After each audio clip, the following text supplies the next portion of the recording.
Barchaga salom, Buypin foydalanuvchilari. Bu videoda Buypin hisobini to'ldirib PUBG akkauntimizga qanday qilib UC sotib olishni o'rganamiz.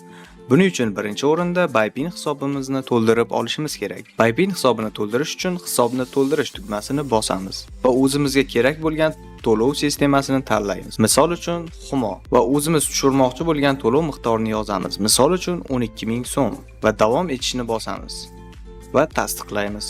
Undan so'ng esa sizga to'lov qilish uchun karta raqami hamda to'lov miqdorini aytadi. Xuddi shu karta raqamiga ko'rsatilgan to'lov miqdorini oshiqcha to'lovlarsiz amalga oshiramiz va to'lov qildim tugmasini bosamiz.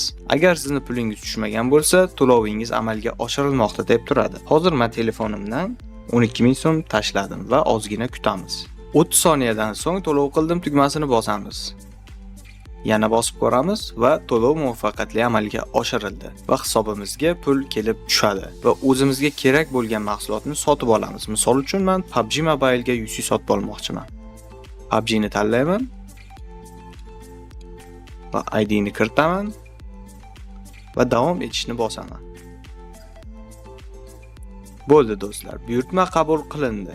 ID raqami orqali 1 daqiqadan 15 daqiqagacha to'lov amalga oshiriladi. Xohlasangiz PUBG Mobile uchun promokodlarni ham sotib olsangiz bo'ladi.